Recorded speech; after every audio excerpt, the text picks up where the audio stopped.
It's time to bring the 49ers to the forefront. It's go time. This is the best team that they can put on the field this year. Welcome to 49ers Forecast. You guys are going to hear it. The latest from the locker room, the latest from the podium, the latest scuttle from the players. On your proud home of 49ers football. Touchdown! KNBR, the sports leader. Your faithful fix with your host Larry Krueger begins now. And away we go. Welcome to 49er Forecast on a Saturday, a beautiful Saturday. Welcome to Saturday, November the 22nd. Larry Krueger with you on the Sports Leader for the next hour as we talk Niner football. Niners and Panthers go Monday night in a gotta-have-it game. A gotta-have-it game. You don't think of Niners and Panthers as like, oh, this great, incredible rivalry. But, man, when you look at the breakdown of the 49 of this game and what it actually means to the 49ers, it means a lot. It means an awful lot. This game is huge. And why do I think that? Well, it's just about it's about playoff probability. I was looking at the playoff probability numbers. If the Niners win this game on Monday night, they have an 89% chance of making the playoffs. It's pretty good. I mean, it's almost on the verge of 90% there. So 89% chance with a win. If they lose the game to Carolina, though, that number drops to 62%. Monday night's big. These are the teams, the Bears and the Panthers, are the two teams on the schedule in the conference that the Niners very much could be competing with for that sixth and potentially final seventh spot in the NFC playoff picture. It's all about just getting in, right? Just get in, and then you see what happens from there. But, man, if you want to get in, you better beat Carolina and you better beat the Bears because those teams could be in instead of you if you don't. This game's almost like two games. 49ers have a one-game lead on Carolina. If Carolina wins the game, it's almost like two wins. They'll tie the Niners record-wise, but they'll have the tiebreaker. They'll have the head-to-head tiebreaker. So it's a huge game Monday night, and the Carolina Panthers are playing well. They're rolling in, playing good football. So this is going to be a really interesting game, to say the least. Carolina has won 5 of 7. They just beat Atlanta. They got a young quarterback in Bryce Young who's not very good, but he's coming off a great performance, 448 yards. Teteroa McMillan is one of the good young receivers in the league, 6'5", 210 pounds. They operate him out of the slot more and more, it seems like, as the weeks go by. Are the Niners going to try to match up with 6'5" McMillan with 5'8" Upton Stout? They may. That's going to be something to watch for sure. And McMillan's coming off of his best game of the year, so he's been fantastic. They also got a hell of a running game. And they're going to run it at the Niners. Rico Dowdle is going to run it. And we saw the Niners last week against Arizona shut down the run. But how much of that was Arizona just being Arizona? How much of that was Arizona having injured backs and no stars? There was no James Conner. Now they get Dowdle. And Dowdle rumbled for 2 bills against Miami about 6 or 7 weeks ago. And then he followed it up with like a $183 against Dallas the very next week. So he's dangerous. He really is. And he's a strong downfield runner, and it's not going to be an easy task to slow him down. So that's the task. Can the 49ers, slow down Dowdle, who goes for 5 yards a pop, really good downhill runner. Carolina wants to run the ball. They got 3 really good tight ends. They got the 2 Notre Dame kids, Tommy Tremble and Mitchell Evans. Evans is the rookie. He's the big-bodied guy, about 6'5". Really liked him in the draft. That was a great pick. And then Tremble, a little smaller, better athlete, but both those guys are dogged in their approach. I mean, they're blockers, they're receivers. They also use Jatavion Sanders as a vertical threat at tight end. So then you also have Xavier Legette. I mean, he's another big, physical, fast, straight-line receiver. So this can be a challenge for the 49er defense. And, it's funny. I was talking to Robert Saleh yesterday about this matchup, and I mentioned to him, I said, hey, Robert, I wanted to get his thoughts on his 2 different approaches. I mean, the Niners they have no rush. I mean, I think everybody knows that, including Robert Saleh. So what did he do? 2 weeks ago against the Rams, and Matthew Stafford, Saleh came out and blitzed him 55% of the snaps. Highest Niner blitz rate in 9 years. Highest blitz percentage that Robert Saleh has ever called as the 49ers defensive coordinator in either of his two stints here. So they went blitz crazy against Stafford, and he hung 42 on him and burned him up and down the field. He followed that up last week by only blitzing the veteran Jacoby Brissett 12% of the time. So two, really dramatically different approaches to defending, opposing offenses. First week against Stafford, 55%. Last week against Brissett, 12%. What's it going to be this week? And that's, that's what Carolina's wondering. Well, what are we going to get? Are they going to bring the house like they did against Stafford, or are they going to sit back and I think they in 57 dropbacks against Brissett, there was only 7 blitzes. I think 3 of them or 4 of them were 5-man pressures. So you had very little pressure, very little extra pressure. They basically said we're going to try to get it done with our front 4. So what will they do this week? And I don't know. I think the whole game plan is mix it up. Mix it up as much as you can, and just see, if the 49ers somehow can get some confusion by at least having some kind of a unknown as far as their plan going into this game. Now, Kubiak also has an interesting dilemma on his hands because the Niners have been running it better recently. And I asked him yesterday, I said, why are you guys running it better? And there are multiple reasons why the Niners appear to be running the football better than they have in recent weeks. And if you're saying, well, is that actually a fact, or is it, is this something that you're making up? No, it actually is a fact. The Niners have run the ball more effectively in the last few weeks, in the last 6 or 7 weeks since the Tampa game. They've run the ball more effectively than they ran prior to Tampa. So why are they running it better? Well, it's a good question. I'm not sure if there's one answer. One of the answers is George Kittle's back, and George Kittle means a lot, right? And one of the answers is that they're running more gap scheme. Kyle Posey in Niners Nation, which is a really good website, by the way. If you guys haven't checked out Niners Nation, check that out. And Posey is a football coach, coaches high school ball, but he's a really knowledgeable guy. And I've had him on my YouTube channel many times. He's a great guy.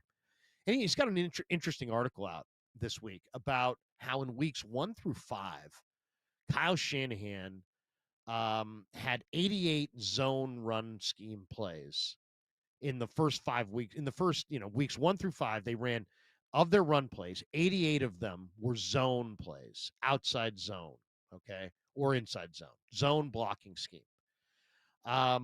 And 29 were gap scheme plays, more power.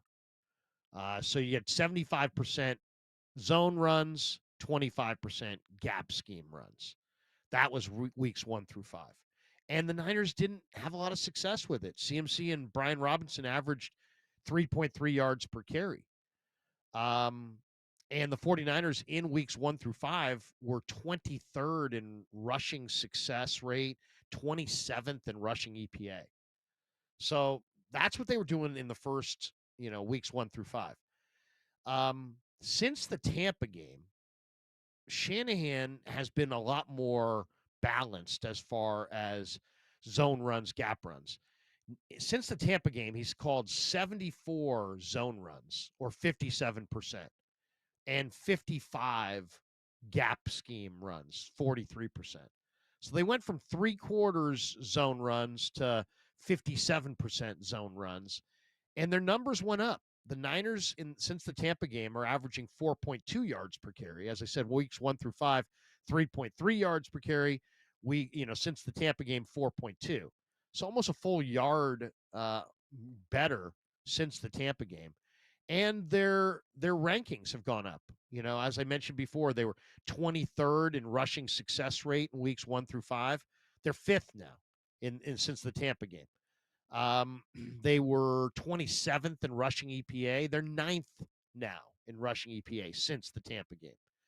So I asked Kubiak, I said, is it that you're going with more gap scheme, or is it the return of Kittle? And and I even threw in, or is it the health of Pooney? Because Pooney has been much healthier in the last, let's say, month or so than he was earlier in the year. And he's just moving a lot better. And you can see some of the success they've had running behind him, running behind Brendel, running inside behind Barch and Brendel and Pooney. They've had a little bit more success the last couple of weeks.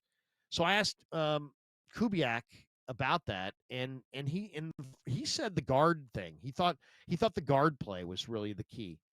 And it is interesting because Pooney had a PCL injury back in August, and so he started the year and he was gutting it out. He was playing, but he wasn't Pooney. He wasn't the same guy, and I think that was really clear. And then for Kubiak to just come out and say, yeah, you know what, I think it was really the guard play that's helped us run the ball.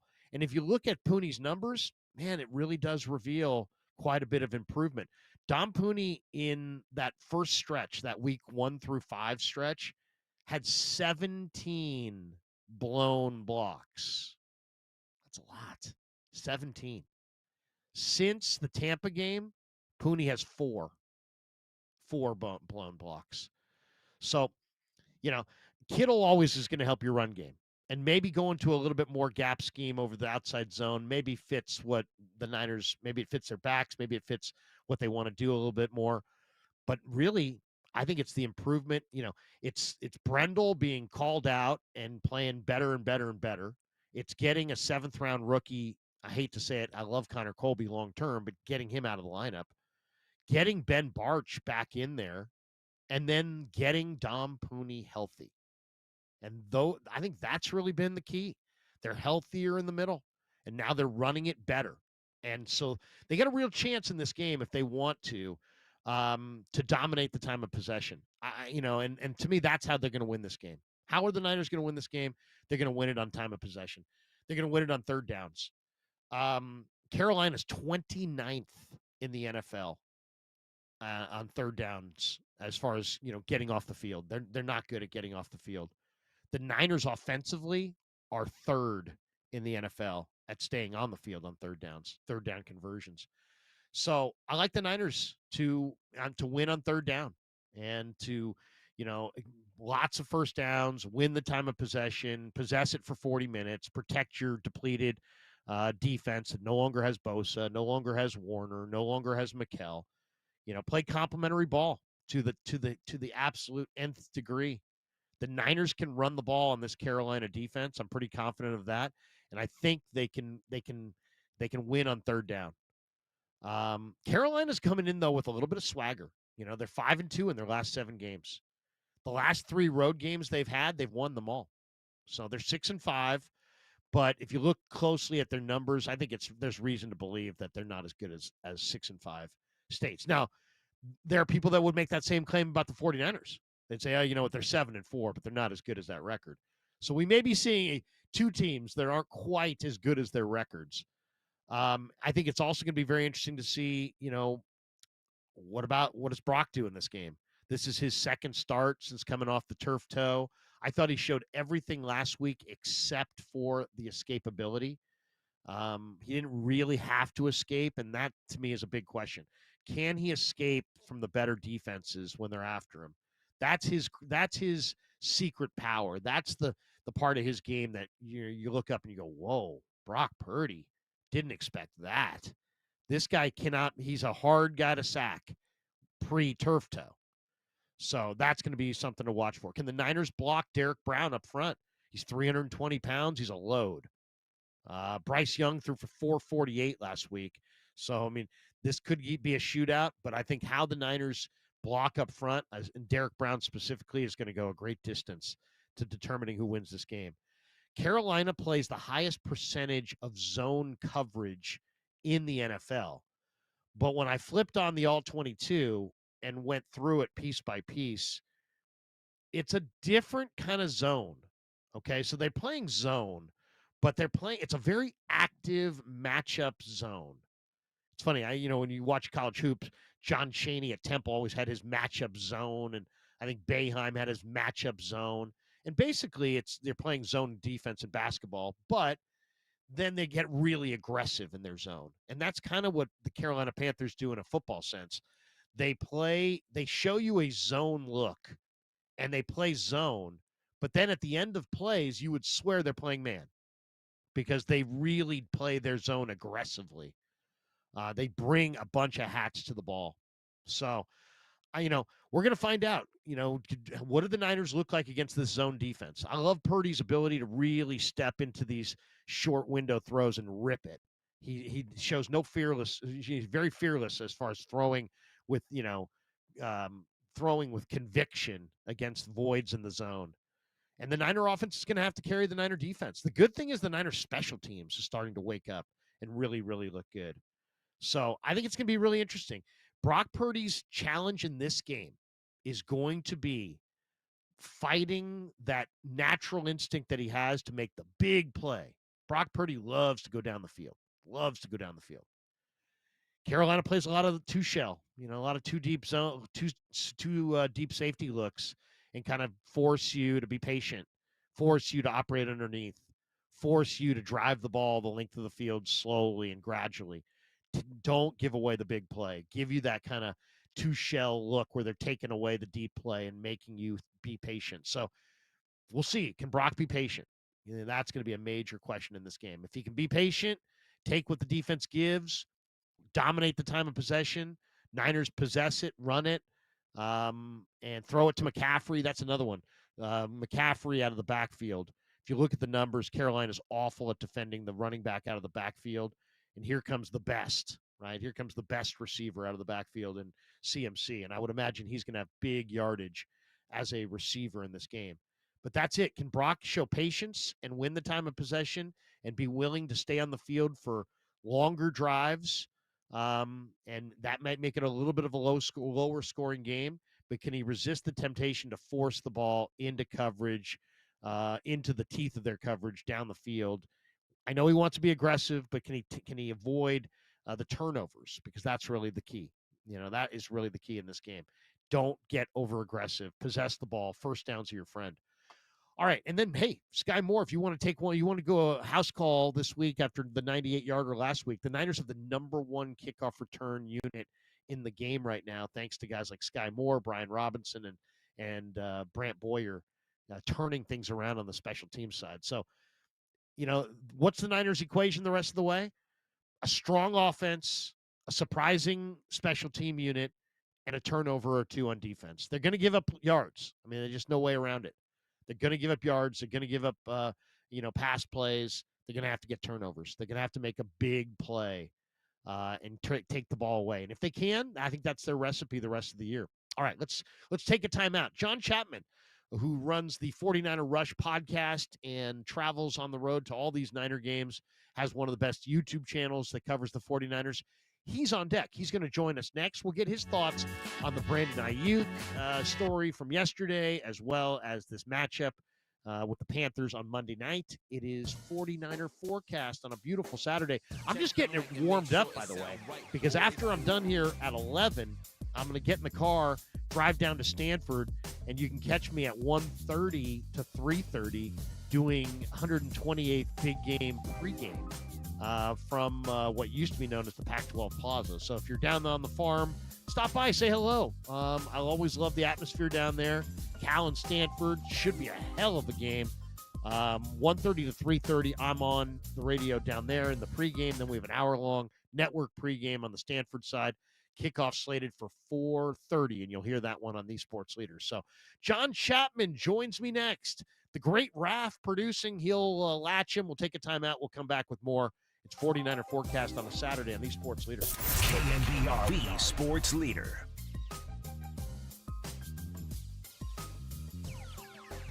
It sound right, boys.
sound right, boys.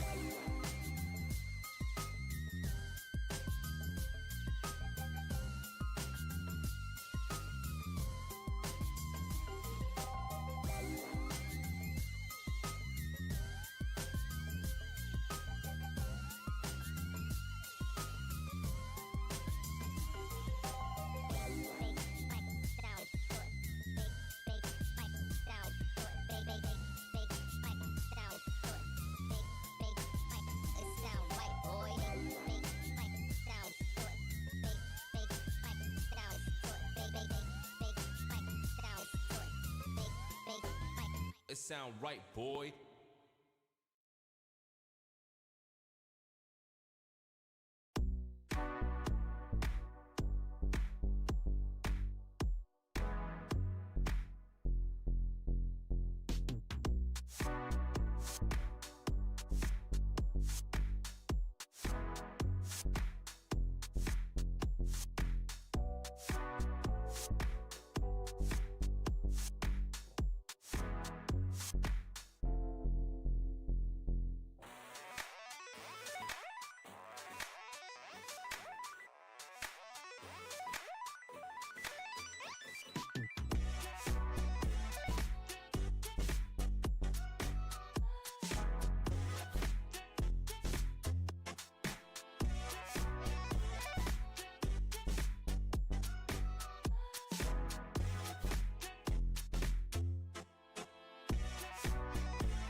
They're very good schematically. They don't give up a lot of big plays, but you can run on this team. And you go over the last 4 or 5 games, and they're down near the bottom in yards per game and yards per carry.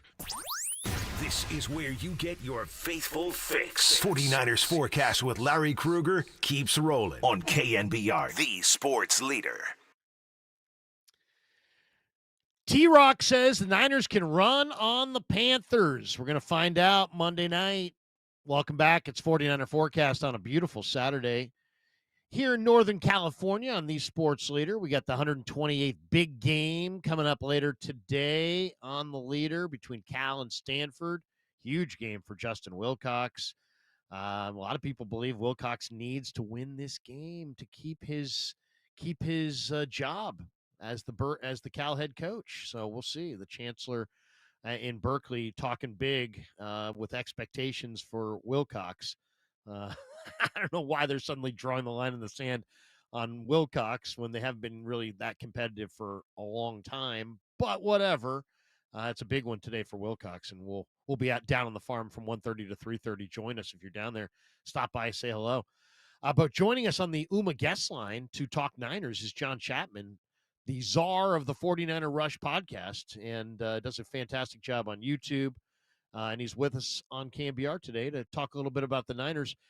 John, great to have you with us. And why don't you tell people a little bit about if they want to connect to you and follow you, where's the best place to follow you?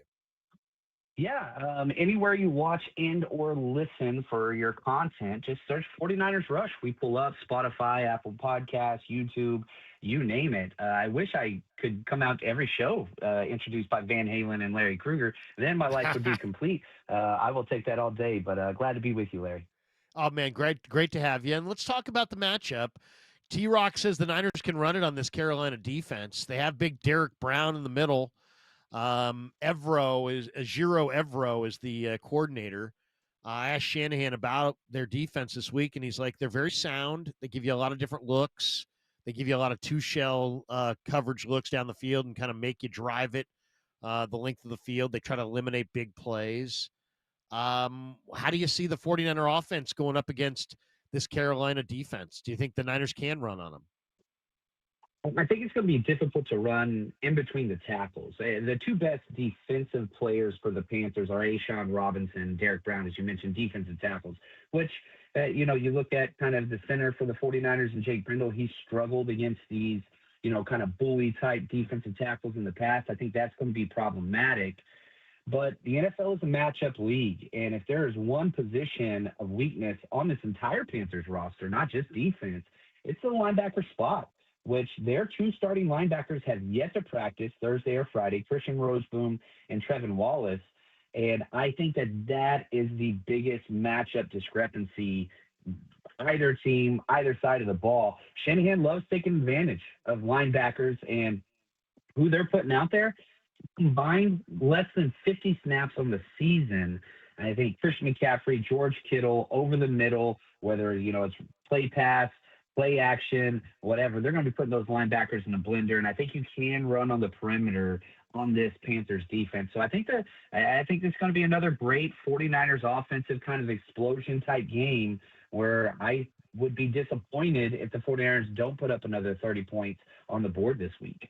I'm looking at Carolina's numbers. They lead the NFL as far as zone percentage. They play the highest percentage of zone. But then when you roll the all 22 and you're looking at the thing on film, it's like they play their zone in a unique fashion because at the beginning of plays, they're giving you a zone look. But by the end of plays, you'd swear everybody's kind of, is kind of manned up. I mean, they really do play kind of an aggressive matchup version of a zone defense. And they play it well. They really do. You talked about Evero, their defensive coordinator. Hey, he was in San Francisco for the Harbaugh years, for the Fangio years. And so he's a part of that, football coaching lineage, and that zone man match with the shell over top that you're talking about. They run it as clean as anybody else. Now, they don't have the proper personnel. I know everybody knows J.C. Horn, the corner, and that's kind of how they want to derive their entire defensive schematic back end. He hasn't had a great year. Their safeties are good. They've got experience, but there's some issues. But if you can extend the plays, that's where things start to break down for the Panthers. They're not a huge sack potential team, but they get a lot of pressure up the middle. So with Brock Purdy, 1 week off of his return, the escapability, which I know you've talked a lot about, Larry, can he mitigate the pressure up the middle, extend plays, get off pace, and maybe even scramble for some plays this week? Because last week, 0 scrambles for Brock Purdy where he actually turned a broken play into a rush play. I can't think of the last time number 13 hasn't had one of those plays. 0 last week. Can that return to his arsenal this week versus the Panthers? That's going to be one of the things I'm watching for. Brock Purdy has a varied skill set. I mean, I think, when you're looking at his value, I mean, escapability is one of the things that he's really great at. And you're right, we didn't necessarily see that trait last week. Do you think, John, it's possible that we're going to have to guess, the version of Purdy that we're getting here in 2025 is going to be much more of a pocket version, maybe a guy who can move within the pocket, but it sounded like there's where he really feels the pain in the toe is when he's out of the pocket sprinting around. And it seems to me that, also if there's one thing I've observed to practice, it seems like he's more of a gather up speed where that quickness that he used to have, that first step, unbelievable first step quickness. It doesn't seem like it's returned yet because of the pain in the toe. How much do you think he can get done if he doesn't have that top tier escapability that he used to have? Well, you go back to it.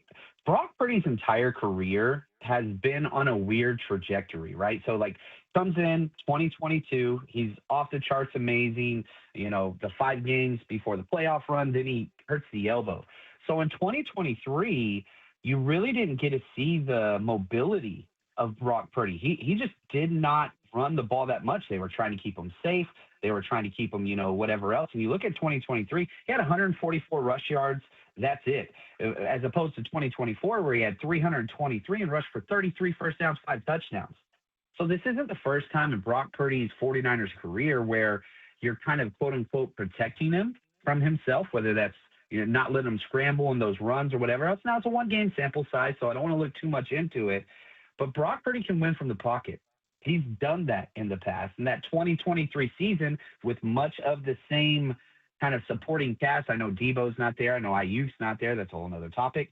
But with CMC, George Kittle, and now you throw in Juwan Jennings and Ricky Pearsall, he has the supporting cast to dice teams up from the pocket. You saw it last week. If you can just escape a pressure or two, extend a play or two, but with him looking for these deep chunk explosive plays, if he could do that from the pocket, I think everybody would be happy because he's not taking hits. And really just one sack last week. That was about it. And that was just an immediate pressure. The left guard, Ben Barch, just got dominated. It would have been a touchdown to Ricky Pearsall, by the way, if he would have gotten that block. But Brock Purdy has proven in the 2023 season that he can win from the pocket and put up elite numbers. No question. And as you said, he didn't run in this last game. He had one run for -7 yards. So I guess that was a sack. We saw him actually run. It seemed like he had a couple plays where he moved around. And they definitely had him on some boots. But we didn't see him take off. And there were a couple plays there where he had an avenue to take off, and maybe in the past he would have, and he stayed in the pocket. In some ways, could it be a blessing in disguise? Could he become a more efficient player if forced to remain in the pocket? I mean, there's always that possibility as well that he could turn a negative into a positive and just become I'm not saying that he wasn't as much of a pocket passer last year as he was initially, but it seemed like he was trying to do more last year, and he extended plays quite a bit. And that's a strength, but if you can't move, it could also be a strength to operate out of the pocket. 100%. I mean, you look at how Tom Brady was able to extend his career, right? Like, anybody gets close to him, he grounds the ball, throws it away, did all of his work just recognizing, diagnosing, understanding where to go with the ball before the snap, trusting that first, second read, getting the ball out. Brock Purdy has progressed, and I'm not, obviously he's not Tom Brady, and it's just, every analogy falls apart at some level, but the things that make Brock Purdy so special, even if you're just comparing him to Mac Jones, it's pre-snap diagnosis, accuracy, getting the ball to the open wide receiver in a very quick fashion, and now this latest development is this greedy Brock Purdy where, man, checkdowns, almost a bad word. You saw it one of the plays last week where he was just staring down that deep route inbreaker from Ricky Pearsall and eventually forced himself to check it down to George Kittle. Didn't want to and held the ball for like 3 seconds, but he wants those big plays. And Kyle always preaches that with his quarterbacks, just rip it. Just rip it. So if you're settling on the checkdowns to CMC, Kittle, or whoever the outlet, wide receiver Kyle Juszczyk is going to be on that play, the big plays are there. This offense is scripted. Kyle Shanahan, I will still argue, probably the best season as a play caller on the offensive side this year with 2 separate quarterbacks, injuries galore all over the place. This offense is humming no matter what. But you look at last week, I think it was the 49ers offense's best week of the season so far. Can they build on that momentum and that efficiency in big plays? Man, I sure want to see it against this Panthers mediocre defense. Let's be honest, that's what they are. And the 49ers should be able to take advantage in this area. The one stat that I really am gravitating towards as a reason to really believe in the 49ers' ability to dominate the time of possession is that Carolina's 29th in the NFL third down defense, and the 49ers are a top 5 third down offense. If the Niners can just stay on the field, I think it's important to actually. I think offensively they can do it a lot of different ways, but if you really want to play complementary ball, if you really want to protect the defense that doesn't have Bosa, McKell, Warner, I think the goal ought to be to try to possess the ball for 40 minutes every single game, and I know Brock's more aggressive and likes to drive the ball down the field, but I'd be okay with long drives that keep the 49er defense on the sidelines. I mean, if you go back to that Arizona game last week, 49ers won the game 41-22, but if you look at the plays, Arizona had the ball for 71 plays, 52 for the Niners. Arizona held the ball for 34 minutes, 25 for the Niners. I kind of think that even though the Niners won 41-22, that game isn't their recipe, that their recipe for success should be to flip this thing and to have more like them possessing the ball for 34 minutes and the opponent for 25. I think against the better opponents, I think it's going to be important that they play complementary ball. I love that. The problem is the Panthers and Canal is like that's their plan as well. They're third best in the NFL in time of possession offensively. So Wow. they are a team that commits to the run regardless of the score. Up 30, down 30, they will not abandon the run game. Probably one of my favorite things in watching tape of the Panthers is just they are a disciplined, committed team. They don't really do anything great. But they believe in their foundation of running the football, and they stick to it no matter who the running back is, no matter what the score is. So it's got to be a little bit difficult, but there is no doubt the best personnel group for either team, offense, defense, special teams, is the 49ers offense. And so if they can dictate that and control the ball, double up those scores going into the half, the old Shanahan double dip, those things are going to be key to coming out with a victory against the Panthers Monday night. Panthers have a top 10 rushing offense. Dowdle is having a bust out year. I mean, what an incredible. If you picked him up in fantasy, you're loving him. He had a 200-yard day against Miami. He followed it up with 183, I think, against Dallas the next week. But John, that was 6-7 games ago. And now you look at him and I don't think he looks like the same guy to me. Now, maybe I'm wrong. Maybe he's just had a couple bad weeks. Last 2 weeks he's averaging like about 2 yards a carry.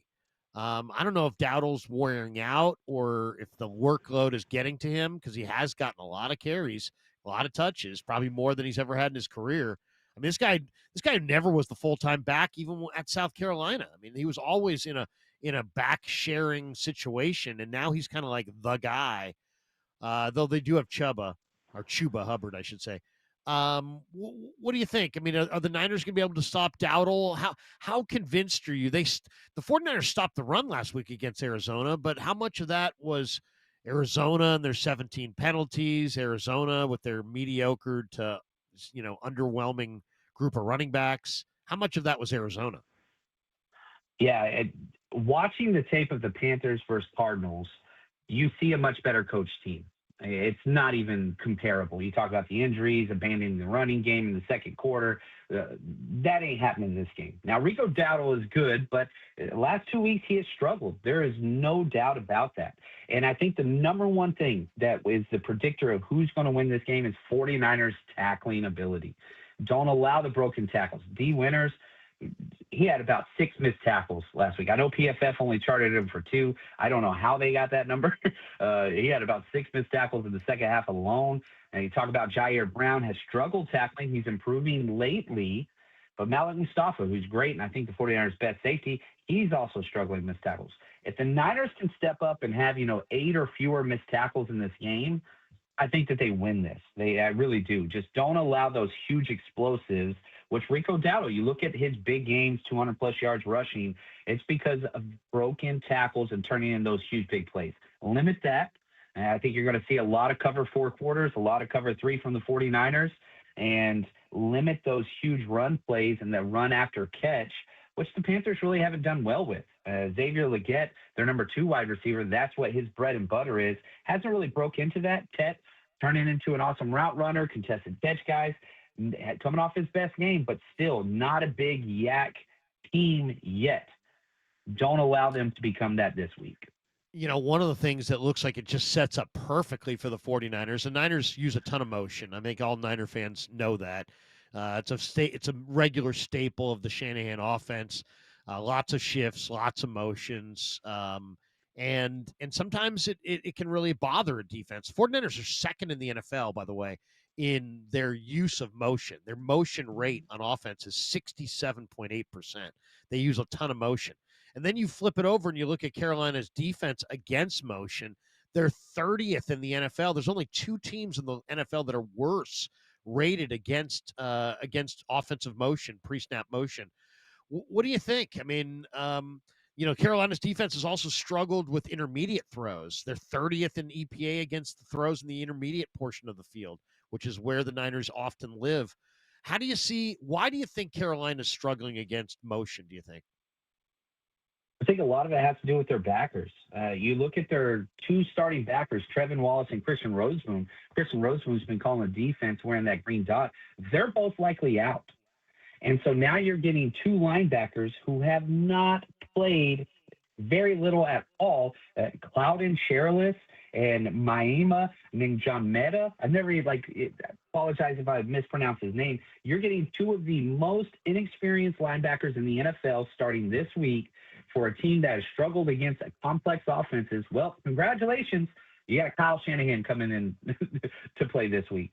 So I expect that to continue. I expect to see blown coverages. I expect to see miscommunications. I expect to get 1 or 2 kind of 12 guys on the field, substitution penalties against the Panthers defense. I think that's going to continue. And so I expect double motions, can calls, flipping the play, all that stuff. I'm telling you, they're linebackers, and it's easier to say their numbers. Number 53 and 55 for the Panthers. Shanahan's got them circled. He's going to be going for the kill against these 2 guys. I'm telling you, just watch 53 and 55 for the Panthers when they're on defense.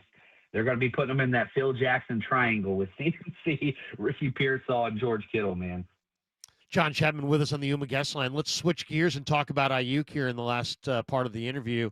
Diana Rossini, Mike Silver had the report in The Athletic. Silver's one of the best. He's very credible, as is Rossini. And basically the report is that the Niners are gonna separate from Brandon Ayuk, that he's failed to attend meetings, that there's been a lack of communication between him and the team, that he's missed other functions, and he's, they're basically voiding all the guaranteed money left on his contract for failure to fulfill his contractual obligations to the team.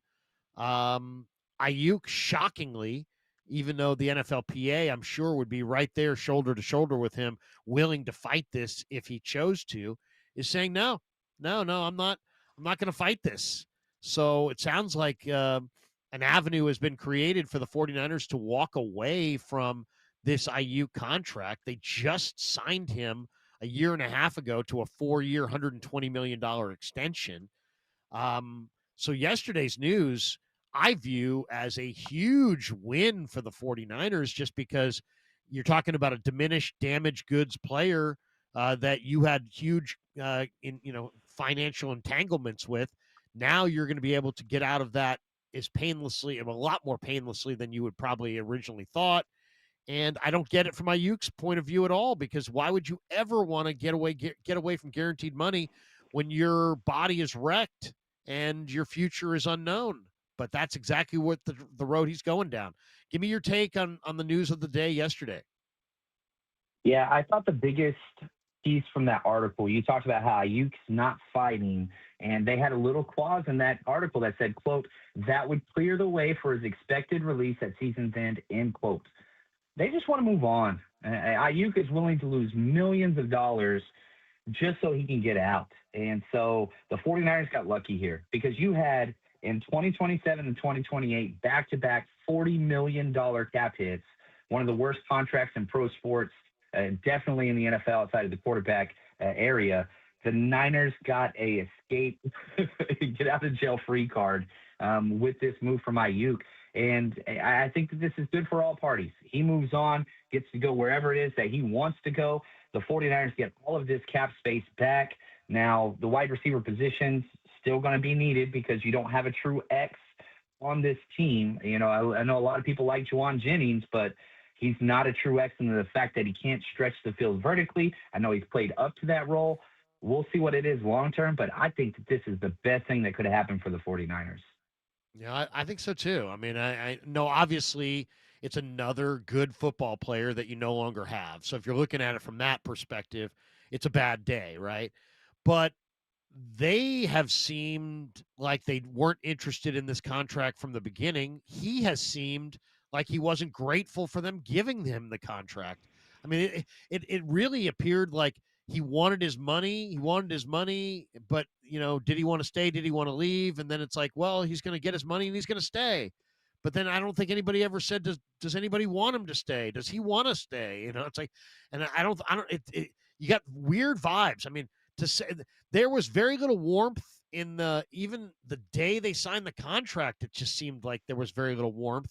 I'm not saying that they don't like him, but I'm just he didn't seem like he liked them. The whole thing with the shorts, I mean, that was just so unprofessional.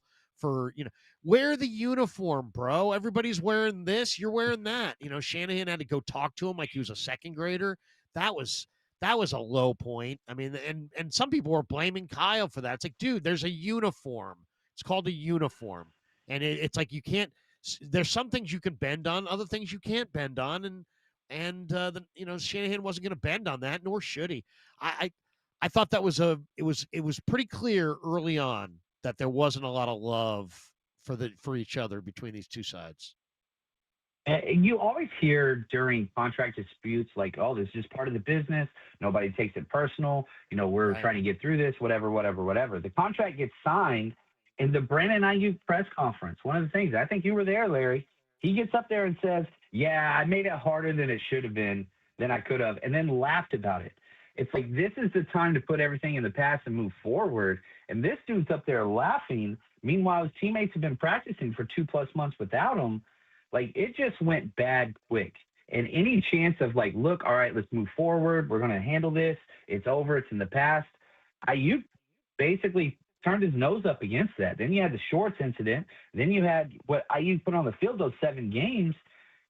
Brandon Ayuk was the lowest graded run blocking wide receiver on the 49ers before he got injured. Over 7 games. That is Wow. not something that's typical of number 11. No. It's not what you're used to seeing. And so even after he got paid, you talked about gratitude. That never was represented at any point. And that's okay. That's his prerogative. And that's why the 49ers and Ayuk are where they are now. I say this all the time. Marriages work as long as 2 people want to be together. As soon as one of them doesn't, it's going to fall apart eventually. I don't think either the 49ers or Ayuk wanted this to work. And this is pre-injury. I'd say probably a month into the season, they were still ready to be done. How does this impact JJ's free agency coming up this March? Is he more likely to come back now? Much more likely to come back now than beforehand, because there is a little bit of money on the books now that you could allocate to that position. I don't think that is the best move for the 49ers or Juwan Jennings. I think any chance that he had, the 49ers have shown they want to learn from this Ayuk disaster, from the Debo, whatever. Look at who they extended. Bolton McKivitz at practice working all offseason. Fred Warner at practice working all offseason. Brock Purdy at practice working all offseason. George Kittle at practice working all offseason. Who did they not extend? Juwan Jennings. Why? He was doing this same Brandon Ayuk playbook. I think the Niners are trying to set a standard. We want guys that are going to work. We'll extend you. We'll pay them. All those guys were in-house. But I'm just not so sure this is the best fit for Juwan Jennings because he's not a true X. He needs to go somewhere he can be the number 2. The number 2 or the Z or a slot, a team that plays a lot of 11 personnel. The 49ers don't. I just don't think it's a good fit. I love Juwan Jennings and very thankful for what he's done for the 49ers. But this version that you've gotten of Juwan Jennings as the X wide receiver hasn't been great this season. Makes you wonder, too, John, did John Lynch not make a deal with any of those day 2 picks because he's looking at offensive tackle, defensive tackle, wide receiver as 3 primary needs, and he knows he needs to have his primary picks in full. That could have been why they didn't do anything. If I said to you, because you follow the college game, the Niners are going to go wide receiver in this next draft. Give me a wide receiver you like. Is there a wide receiver you like? I mean, there's a lot of wide receivers every single year. I would be pretty opposed to going wide receiver in the first round, even if you let JJ walk. I want to see Jordan Watkins get snaps now to see if he can play the X. He is a true X. He can stretch the field vertically, but he's been a healthy scratch. I think that you can add somebody like a Darius Slayton or somewhere along those lines that can fill in on a value cheaper deal as you bring along a younger wide receiver, because we know even if the 49ers do draft a wide receiver in the first round, Larry, he's going to be sitting on the bench for most of his rookie year. I don't think that's ever going to change, sadly. I wish that it would. But anybody that plays for Ohio State, I'll take Carnell all day. I doubt that he lasts all the way down to where the 49ers will be picking, though. Yeah, I'm looking at Tankathon right now. They have Jordan Tyson from ASU going 5th, Carnell Tate from Ohio State going 10, Mekhi Lemon from SC going 21, Denzel Boston from UW going 22. The guys they got in the late first, though, right where the Niners would be picking, are the guys I'd be interested in. Chris Bell from Louisville, 67 catches already this year. Yeah. Jeremy Bernard from Bama. He fits. Yeah, he's a great fit. 676 receiving yards, 6 touchdowns. I really like him. There's a lot of good receivers. KC Concepcion from A&M is a hell of a player. So we'll see. Nick Harbor from South Carolina is a jumbo receiver. I mean, he's 6'5", 230. Malachi Fields. That would be one of the ones back into the, second round, depending on where he goes. Wide receivers usually get pushed up, but I would take him in a heartbeat. John, great to talk to you, man. Once again, 49er Rush podcast. We always enjoy talking with you, whether it be on YouTube or on the radio. Thanks for jumping on KNBR. You're the best, Larry. Let's go get that win, Cal. Let's go, baby. Let's do it. John Chapman, and he's a great follow on X as well. Check him out. John Chapman does a fantastic job covering the Niners. All right, we'll come back and wrap it up. It's 49er Forecast. One segment to go on the Sports Leader. KNBR, the Sports Leader.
faithful, time to make some Niners noise. 49ers Forecast with Larry Krueger now continues on your proud home of 49ers football. KNBR, the sports leader. All right, it's time for us to get all the way up and out of here. Do you like that? You like that, Raph? Pretty good, Raph. Thank you. I'll be here all week. Tip your waitresses, 2-drink minimum. I'll be at the Chuckle Hut in Dayton on the 19th. Once again, check me out. I'll be in Laughlin on the 19th. All right. I'm not going to be in any of those places. But thank you for listening to 49er Forecast. Thank you for listening to John Chapman. And JD's up next. Warriors last night beaten at home? What? They lost at home? Yeah, the Warriors lost at home to the Blazers last night as like a 10-point favorite. Golden State was a 10-point favorite. My buddy Dan did tell me, though, go with the over. And I did go with the over. So I went with the over last night, which hit. Thank you. But come on, Golden State. What the heck? Anyway, JD's on deck. He will take your phone calls. Let's finish up with our 49er stat of the day before we roll into our Saturday watching college football. And I'll be down on the farm at 1:30 on KNBR. Check it out. We'll have pregame down there on the farm. JKS is going to stop by. Ron Rivera is going to stop by. Justin Wilcox is going to stop by. Troy Clarity will be in the house. Justin Allegri will be in the house. It's going to be quite a deal. So stop by and say hello down there on the farm from 1:30 to 3:30. But our time for our 49er stat of the day. And let's go with George Kittle. How much of an impact does George Kittle mean on the 49ers rushing attack? How about this? George Kittle, who told me he was not going to watch Iowa today, he said, Krug, he's like, that's my weekend. I watch some of the big games, but I don't watch every game. Otherwise, my wife would kill me.